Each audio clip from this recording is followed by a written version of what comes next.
Hey folks, it is Will, and today we're going to talk about keeping your weapon alive as long as possible. So weapons in Dystopia Rising are required to be contact safe. So that means foam. People have a variety of different techniques. I've got a variety of different weapons here. But I kind of wanted to take a few minutes to show you how to keep your weapons safe during the event and to keep them from failing after. So to start, I wanted to kind of go over the construction of most weapons. So we have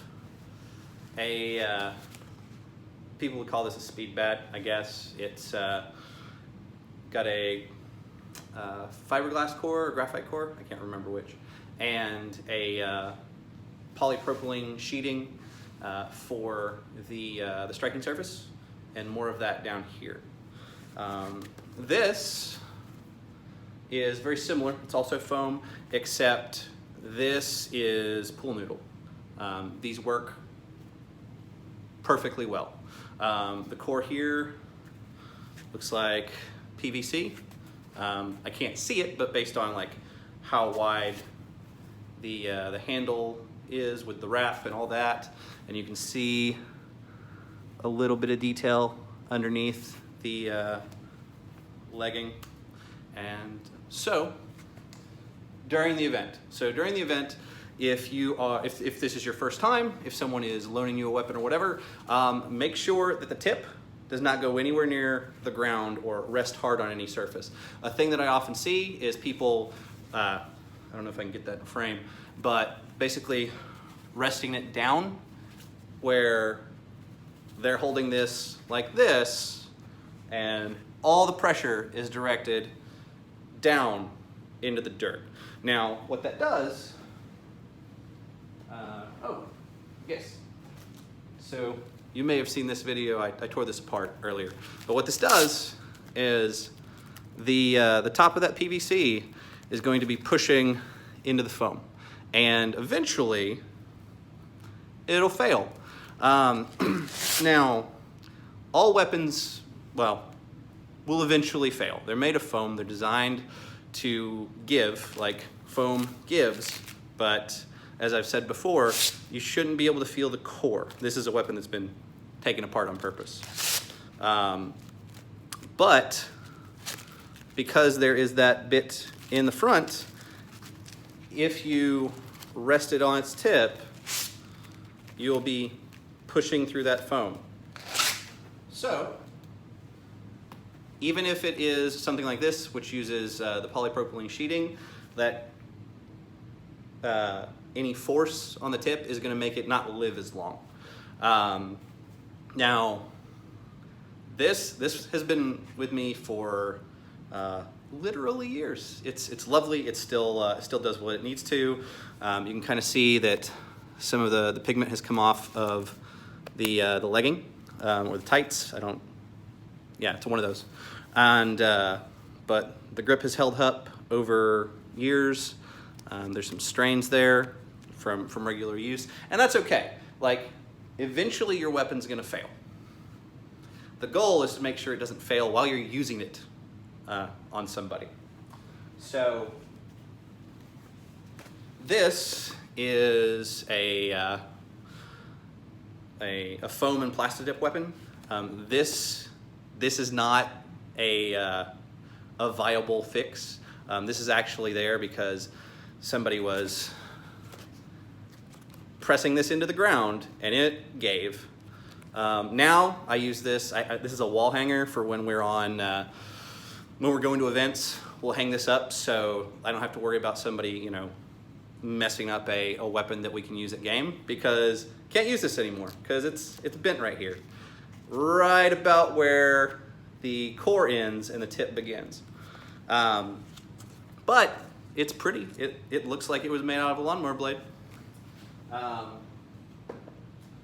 And if you can see, like just this line right here, this has been used by, well, this is one of my personal weapons, and I've loaned them out a few times, and they wind up getting used and abused a little. So during the event, it's kind of important to remember that your stuff is foam. And if you put pressure on it, it will deform. That means when it is under pressure, it will change shapes. So where you store it in between events is also important. So I don't know if you can tell because this is a black weapon, but that's not the original shape of this thing. This was stored in my garage. A thing fell over, and yeah, it came apart. I'm probably gonna cut this thing up, and we're gonna find out how it was made later. But this foam, under pressure, completely deformed, which is its job. Like its job is to give, so that when you actually hit somebody, there's give, and it's not like hitting somebody with a length of plastic pipe. But in between events, like store these where they are not going to be compressed. We use duffel bags for ours, and we deliberately underfill the bag so that the weapons have room to move around. If you have the ability to just lean this up against somewhere, preferably with the tip up so that it doesn't compress. So the pommel, just lean it somewhere. Or if you have the ability to just leave it where you minimize the decay of the weapon. Because some of this is kind of expensive to put together. Like, thankfully these are pretty cheap to throw together, so the pool noodle based weapons.